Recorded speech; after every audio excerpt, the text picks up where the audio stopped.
नमस्कार, मैं रीनू यादव आप सभी दर्शकों का आपके अपने मनपसंद अन्नदाता कार्यक्रम में स्वागत करती हूं।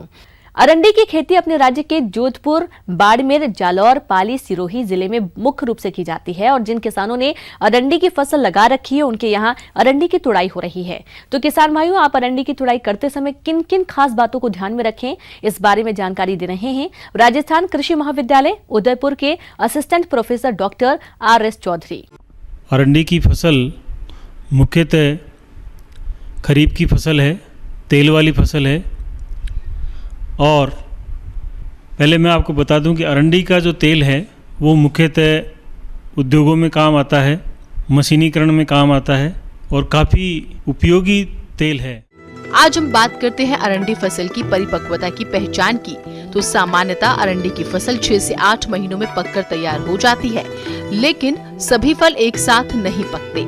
इसके पकने की सही पहचान है संपुटों का हल्का पीला हो जाना। अधिक पकने पर संपुट चटकने लगते हैं और बीज खेत में बिखर जाती हैं।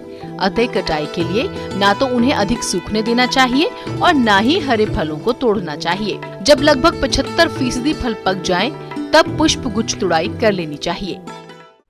इसमें सबसे पहले फसल की जब तुड़ाई करते हैं, फलियों की तुड़ाई करते हैं, तो हम पूरी अच्छी प्रकार से पकने तक इंतज़ार नहीं करते हैं, अन्यथा फलियां चटक करके झड़ने की संभावना ही रहती है। इसलिए लगभग 120 दिन के आसपास इसकी पहली तुड़ाई करते हैं। फिर उसके बाद में 25-30 दिन पे हम 2-3 बार इसकी और तुड़ाई करते हैं। इस प्रकार से 3-4 बार जब हम इसकी तुड़ाई करते हैं, जब जाकर के इस फसल से हमें पूरा उत्पादन मिलता है। तुड़ाई करने के बाद में हम उस उपज को खलियान में रखते हैं, जिससे 8-10 दिन तक उसको सुखाते हैं। सुखाने से फ़ायदा ये होता है कि जब हम उसकी थ्रेसिंग करते हैं या गहाई करते हैं तो फलियां पूरी तरह से बीज और जो फलियों का आवरण है, कवर है, वो अलग हो जाता है, अन्यथा उसमें दिक्कत आती है और फिर जो हम तेल जो निकालना चाहते हैं, तेल की जो गुणवत्ता है उस पर फ़र्क पड़ता है। इसलिए यदि मात्रा कम है तो लकड़ी के डंडे से पीट करके भी फलियों से इसके बीज अलग किए जा सकते हैं और यदि मात्रा ज़्यादा है तो थ्रेसर का भी काम में ले सकते हैं। अरंडी का भंडारण। अरंडी की कटाई के साथ ही उसके उचित भंडारण की तैयारी शुरू हो जाती है। अरंडी के दानों को जिस बोरे में भरकर रखने हो, उस बोरे को पहले से ही 1% मेलाथियोन के घोल में 10 मिनट भिगोकर अच्छी तरह से सुखाएं। तेज धूप में 5 से 6 घंटे सुखाने पर कीड़ों का प्रकोप बहुत कम हो जाता है। अरंडी का भंडारण करने के लिए दानों में 8 से 10% से अधिक नमी नहीं रहनी चाहिए। इसके बाद भरे बोरों को फर्श पर सीधे ना रखें। पहले कोई लकड़ी के फट्टे इस प्रकार रखें कि थोड़ी लकड़ी बाहर की तरफ निकली रहे। बोरों को दीवार से 1 से 1.5 फीट दूर रखें। बोरों को एक ही दिशा में ना रखें और जब अरंडी का बाजार भाव अच्छा मिले तब बेचना चाहिए। ऐसा करने से किसान भाइयों को ज्यादा फायदा मिलेगा। इस प्रकार से यदि अच्छी भली भांति इसका प्रबंधन किया जाए तो ये फसल एक मुनाफे वाली फसल है, जिससे तेल की मात्रा लगभग 45-50% तक इसमें तेल होता है और अन्य जो फसलें हैं उससे ये अधिक सूखे के प्रति अवरोधी फसल है, सूखा सहन कर लेती है। तो इस प्रकार से जो हम यदि फसल कटाई के बाद में प्रबंधन का ध्यान रखें तो मैं समझता हूँ किसान भाई अच्छी उपज के साथ साथ अच्छा मुनाफा भी कमा सकते हैं। चलिए अब रुख करते हैं अगली कड़ी की ओर। समय के साथ साथ खेती का तरीका भी बदल रहा है, क्योंकि आज के इस महंगाई के दौर में खेती बाड़ी के पुराने तौर तरीकों के सहारे किसानों का गुजारा नहीं हो सकता। इसलिए खेती के तौर पर तरीकों में बदलाव जरूरी है, जिसमें फसलों के साथ साथ पेड़ों को लगाना काफी फायदे का सौदा है। अगर आप भी खाली पड़ी जमीन और खेतों की मेड़ों पर वानिकी वृक्षों को लगाना चाहते हैं तो आपको इनकी नर्सरी तैयार करनी होगी।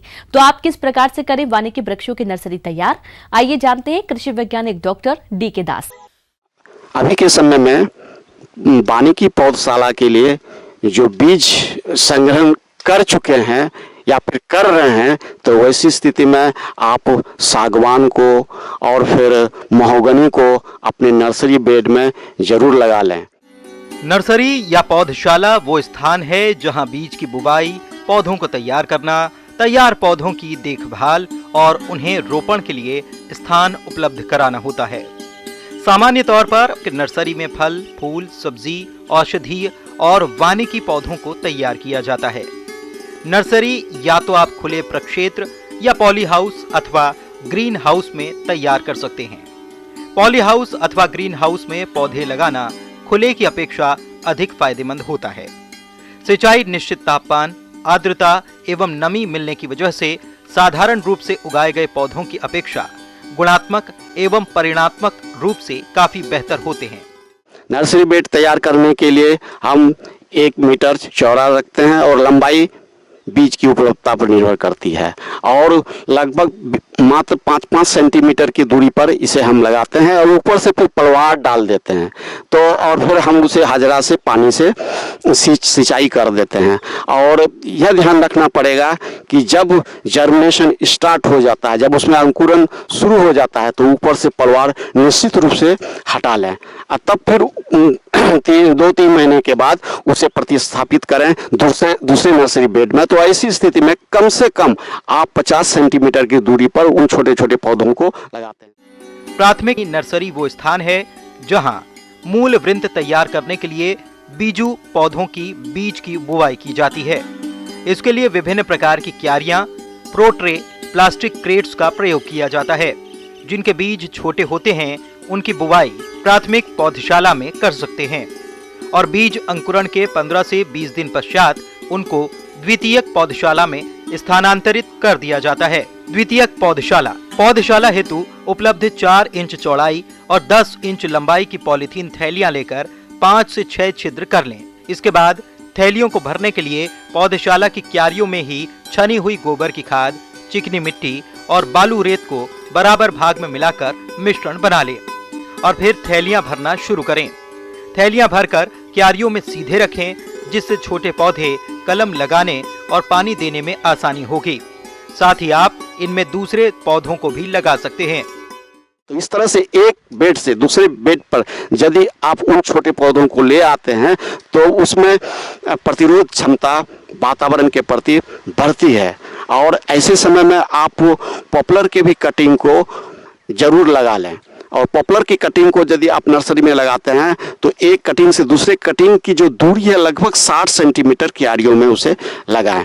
और यह ध्यान रखें कि उसकी जो कटिंग है उसमें कम से कम 1 या 2 बड रहे और उसमें और फिर उनको जब भी मिट्टी के अंदर रखते हैं तो कम से कम 1 बड ऊपर रहे और उससे जो अंकुरन यदि दो बडों में हो जाता है तो जो स्वस्थ बड है उसको छोड़ करके बाकी को आप वहाँ से रगड़ के उसे हटा दें। और पानी की व्यवस्था, समुचित व्यवस्था होना जरूरी है क्योंकि अभी काफ़ी शुष्क अवस्था में है, गर्मी का भी काफ़ी मौसम है। तो समय समय पर आवश्यकता अनुसार आप अवश्य सिंचाई करें।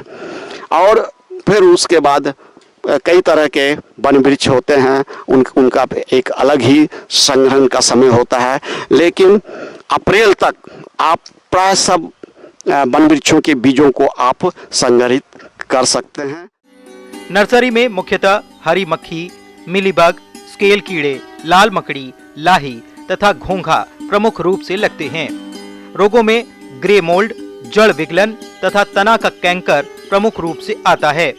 इससे बचाव के लिए नर्सरी में किसी अच्छे कीटनाशी दवा जैसे मोनोक्रोटोफॉस और रोगों के लिए रिडोमिल, वेबिस्टीन का छिड़काव कर सकते हैं।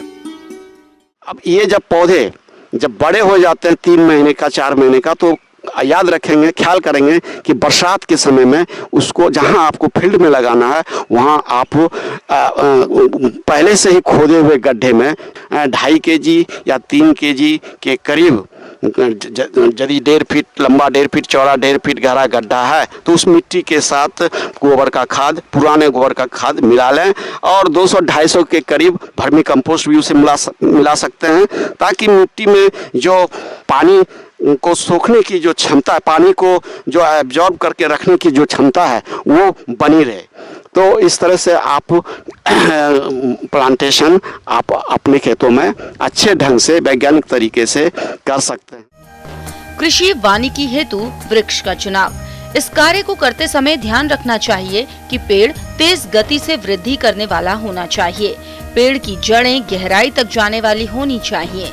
पेड़ में फल के साथ साथ हरा चारा देने की क्षमता हो तो अधिक बेहतर रहता है।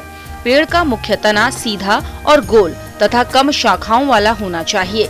पेड़ में वायुमंडलीय नाइट्रोजन को स्थिर करने की क्षमता भी हो तो अच्छा है। पेड़ इमारती लकड़ी और ईंधन प्रदान करने वाला होना चाहिए। इन बातों का ध्यान रखकर आम किसान कृषि वानिकी से भरपूर लाभ उठा सकते हैं। बढ़ते हैं अगली प्रस्तुति की ओर। हरा चारा खिलाने से पशु न केवल निरोग रहते हैं बल्कि कई तरह के पोषक तत्वों की पूर्ति भी हो जाती है। और पशुपालक हरा चारा मौसम के अनुसार उगाते रहते हैं, लेकिन कई बार ऐसा होता है कि पशुओं को सिर्फ सूखा चारा और दाना ही उपलब्ध हो पाता है। ऐसे में किसान हरे चारे का साइलेज बनाकर कभी भी पशुओं को खिला सकते हैं, जिस पर विस्तार से बता रही हैं assistant professor doctor Shalini Baswani. ये हरे चारे को संरक्षित करने की विधि को साइलेज कहते हैं। संरक्षित हरा चारा ही साइलेज कहलाता है, या आम भाषा में आप इसे हरे चारे का अचार भी कह सकते हैं। इसको बनाने के लिए सर हमारे पास होना चाहिए अनाजीय हरे चारे, जैसे मक्का, ज्वार, बाजरा, जई। इसमें क्योंकि कार्बोहाइड्रेट की मात्रा अधिक होती है तो ये ही हमारे लिए उपयुक्त होते हैं साइलेज बनाने के लिए। इसके लिए हमें सबसे पहले सही स्टेज पे क्रॉप को काटना होता है, हार्वेस्ट करना होता है। उस समय जब हम, जैसे अगर मक्का की बात करें तो जब हमारे जो उसमें दाने हैं वो दुधिया अवस्था में हों, उसको प्रॉपरली हार्वेस्ट करके उसकी चैफिंग की जाती है।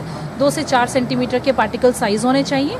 चैफिंग करके हमें उसको एयर टाइट करके किसी भी ऐसे स्ट्रक्चर में, जैसे पॉलीथीन हो गया या गड्ढा हो गया या बैग्स हो गए या ड्रम्स हो गए, जैसे कि कृषक की रिक्वायरमेंट हो, या उसको कितने पशु हैं उसके पास, या उसके पास कितना हरा चारा एक्स्ट्रा अवेलेबल है। साइलेज बनाने के लिए जिस भी हरे चारे का इस्तेमाल करना हो उसे उपयुक्त अवस्था में खेत से काटकर 2 से 5 सेंटीमीटर के टुकड़ों में कुट्टी बना लेना चाहिए, ताकि ज्यादा से ज्यादा चारा साइलो पिट में भरा जा सके। आप उसमें गुड़ वगैरह, गुड़, नमक या शीरा आदि का स्प्रे कर सकते हैं, डाल सकते हैं आप उसको। वो अच्छी तरीके से दबा करके एयर टाइट करके उसको सील करके 60 दिन के बाद ये साइलेज प्रिपेयर हो जाता है। 60 दिन के बाद आप इसे खोलेंगे तो ये सुनहरा पीले कलर का होता है और ये थोड़ा सा एसिडिक टाइप का होगा और इसमें जो मीठी सुगंध आती है और इसे हम यूज़ कर सकते हैं एनिमल्स को खिलाने के लिए। ये इसमें सिर्फ एनारोबिक फर्मेंटेशन होता है।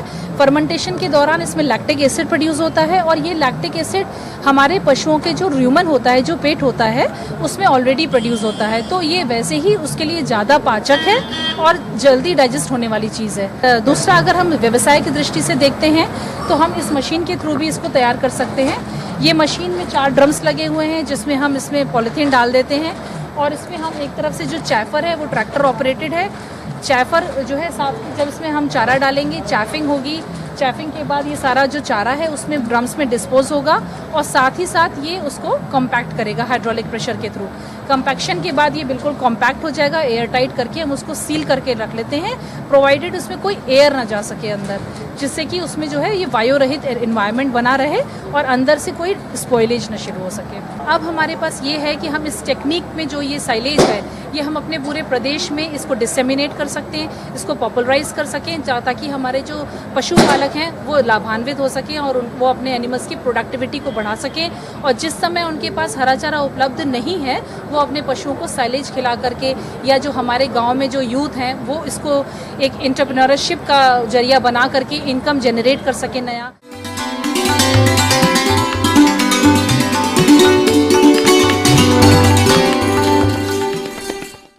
जॉन डियर अन्नदाता हेल्पलाइन निशुल्क फोन संपर्क सेवा के माध्यम से आपके द्वारा पूछे गए प्रश्नों में से 1 या 2 महत्वपूर्ण प्रश्नों को हम अपने कार्यक्रम में शामिल करते हैं और इसी के तहत आज का चयनित प्रश्न और उसका जवाब इस प्रकार है। अन्नदाता निशुल्क फोन संपर्क सेवा के माध्यम से पूछे गए प्रश्नों में से आज हमने जिस प्रश्न को कार्यक्रम में शामिल किया है उसे पूछा है ग्राम भालुरी, जिला बीकानेर के कृषक विजय प्रताप ने। आप मुर्गी की प्रतापधन नस्ल के बारे में संपूर्ण जानकारी चाहते हैं तो विजय प्रताप जी आपकी जानकारी के लिए प्रस्तुत है कार्यक्रम का यह अंश। रोजगार स्थापित करने का साधन है घर के पिछवाड़े मुर्गी पालन। मैं किसान भाइयों को ये बताना चाहूँगा कि घर के पिछवाड़े या घर के आंगन में मुर्गी पालन करके एक स्वरोजगार स्थापित कर सकते हैं।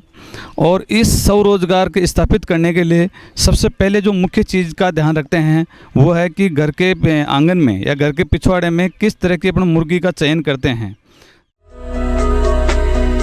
मुर्गी पालन को लाभकारी बनाने के उद्देश्य को ध्यान में रखकर मुर्गी पालन क्षेत्र से जुड़े वैज्ञानिक लंबे समय से प्रयासरत थे। इन वैज्ञानिकों ने मुर्गी पालकों से राय ली उनकी समस्याओं को समझा और एक विस्तृत सर्वे से निष्कर्ष निकाला कि अगर मुर्गी की एक उन्नत संकर नस्ल विकसित की जाए तो मुर्गी पालन के प्रति किसानों की रुचि बढ़ाई जा सकती है। सर्वे में उन्नत नस्ल की मुर्गी विकसित करने के लिए कुछ खास बातें सामने आई, जैसे मुर्गी बहुरंगी होनी चाहिए, उसकी टांगे लंबी और पंख मजबूत होने चाहिए ताकि वो खुद को अपने शत्रुओं से बचा सके, घर के आसपास घूमकर अपना पेट भर सके, जिसमें बीमारियों से लड़ने की रोग प्रतिरोधक क्षमता अन्य मुर्गियों से अधिक हो, साथ ही जो भूरे अंडे दे तथा उसमें अंडे सेने की क्षमता हो। बैकयार्ड मुर्गी की उन्नत प्रजाति तैयार करना एक उद्देश्य था। यहाँ केवल देशी मुर्गियों का मुख्य रूप से पालन किया जाता है। अंडों की उत्पादन क्षमता बहुत कम है। इन सभी बातों को ध्यान में रखते हुए कृषि वैज्ञानिकों ने ये सर्वे किया कि इस तरह की मुर्गी का विकास किया जाए जो अंडे भी दे और साथ ही मांस भी अधिक दे, जिससे मांस की उपलब्धता बढ़ जाए। वैज्ञानिकों के अथक प्रयासों से मुर्गी की 3 नस्लों के क्रॉस से द्विकाजी उन्नत नस्ल विकसित की, जिसका नाम रखा गया प्रतापधन। यह प्रतापधन 3 नस्ल के क्रॉस से बनाई गई है। इसकी मुख्य जो विशेषता है यह है कि देसी मुर्गी के मुकाबले में 4 गुना ज़्यादा अंडे देती है। तो इसका जो अंडा उत्पादन है वो 160 अंडे प्रति वर्ष है।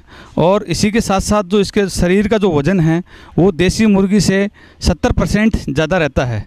देसी मुर्गी का वज़न लगभग 1.5 किलो के आसपास रहता है और इस प्रतापधन मुर्गी का जो वज़न है वो 2 से 2.25 किलो 2.5 किलो तक रहता है। ये जो प्रतापधन मुर्गी है ये राजस्थान की जलवायु में अच्छी तरह से सूटेबल है। इसमें किसी प्रकार का रोग होने की संभावना बहुत कम होती है, क्योंकि राजस्थान की जलवायु को देखते हुए प्रतापधन को विकसित किया गया है ताकि किसान के और मुख्य तौर से जहाँ दूर दराज और जंगल में भी इसको अच्छी तरह से पाल सकते हैं। प्रतापधन की इस मुर्गी की अनेक विशेषताएं भी हैं, जैसे ये मुर्गी ग्रामीण क्षेत्र में घर के आंगन में आसानी से पाली जा सकती है। इसके बहुरंगी होने के कारण ग्रामीण मुर्गी पालकों को ये बहुत पसंद है। साथ ही लंबी टांगे व पंख मजबूत होने के कारण शत्रुओं से बचाव करने में सहायक है। प्रतापधन मुर्गी के अंडों का रंग देशी अंडों जैसे हल्का भूरा है तथा मुर्गियों में अंडे सेने की क्षमता भी ज्यादा है। प्रतापधन नस्ल की वृद्धि दर भी अन्य नस्लों की अपेक्षा अधिक है। मुख्य तौर से गर्मियों में इसके लिए साफ ताज़ा पानी और संतुलित आहार इनको देना चाहिए। इसकी उम्र के हिसाब से मुर्गियों को दाना देना चाहिए, क्योंकि जब छोटे चूजे होते हैं तो उस समय एनर्जी और प्रोटीन की रिक्वायरमेंट ज़्यादा रहती है। यदि घर के पिछवाड़े अपन पाल रहे हैं तो थोड़ा बहुत इनको एजोला सप्लीमेंट कर देना चाहिए। एजोला सप्लीमेंट करने से मुर्गियों में लगभग 30% फीड कॉस्ट भी कम हो जाती है और साथ में इसकी प्रोटीन रिक्वायरमेंट भी पूरी कर देती है। इसके अलावा जो घर का जो वेस्टेज है या सब्जियों का जो वेस्टेज है वो मुर्गी पालन को देकर अपनी आमदनी बढ़ा सकते हैं। तो मुर्गी पालन व्यवसाय करके किसान अपने घर की आजीविका के साथ साथ पोषण स्तर में सुधार कर सकते हैं और एक अच्छा स्वरोजगार का जरिया भी स्थापित कर सकते हैं, क्योंकि जो प्रतापधन का जो अंडा है वो सर्दियों में 15 से 20 रुपये प्रति अंडे की कीमत रहती है और गर्मी में 10 रुपये की अंडे की कीमत रहती है। जो ये प्रतापधन मुर्गी है ये मुर्गी 160 अंडे प्रति वर्ष इसका उत्पादन रहता है। साथ में जो इसका फीमेल का जो वज़न होता है वो लगभग 2.5 किलो प्रति मुर्गी का रहता है और जो मेल होता है वो 3.5 किलो से 4 किलो इसका मुर्गी का वजन होता है। घर के आसपास जाकर किचन के अवशिष्ट कीड़े मकोड़े, बीज, खरपतवार आदि खाकर अपना पोषण कर लेते हैं, लेकिन अधिक उत्पादन के लिए इन्हें कुछ अतिरिक्त आहार की आवश्यकता होती है। इसलिए इन चूजों को मक्का, गेहूं, जौ, चावल व 3 से 4 ग्राम मार्बल के छोटे छोटे टुकड़े भी दिए जाने चाहिए, जिससे चूजों में कैल्शियम की कमी न हो सके। चूजों को 6 सप्ताह तक संतुलित एवं पौष्टिक आहार की आवश्यकता होती है। इसके साथ ही चूजों को स्वस्थ रखने के लिए 6 सप्ताह तक 5 बीमारियों के टीके भी लगवाए जाते हैं। जन्म के दिन 2 टीके मेरेक्स और रानीखेत, 14 दिन के बाद गमबोरो का टीका, 28 दिनों बाद रानीखेत का टीका और 42 दिनों बाद चेचक का टीका लगाया जाता है, क्योंकि ग्रामीण स्तर पर चूजों के लिए संतुलित आहार के साथ टीकों की उपलब्धता एवं इन्हें लगाना आसान नहीं होता। इसलिए मुर्गी पालकों को सलाह दी जाती है कि वो प्रतापधन की 6 सप्ताह के टीकाकृत चूजों की ही खरीद करें। इससे जो मुर्गी की जो अंडा देने की जो क्षमता है वो 6 महीने में है। 6 महीने में इसका अंडा प्रारंभ हो जाता है और इस मुर्गी को जब अंडा पालते हैं तो लगभग 20 सप्ताह से लेकर 72 सप्ताह तक अंडा लिया जाता है। इसके बाद इसका अंडा उत्पादन क्षमता कम हो जाती है। इस प्रकार एक मुर्गी लगभग 1 से 1.5 साल में 1000 से 1500 रुपये नेट प्रॉफिट छोड़ती है। इसका खर्चा निकाल करके एक किसान एक मुर्गी से 1500 रुपये तक आराम से कमाकर अपनी आजीविका को बढ़ा सकते हैं। अब आइए देखते हैं कल दिखाए जाने वाले कार्यक्रम की मुख्य झलकियां। पशुओं को संतुलित आहार खिलाएं, अधिक दुग्ध उत्पादन पाएं।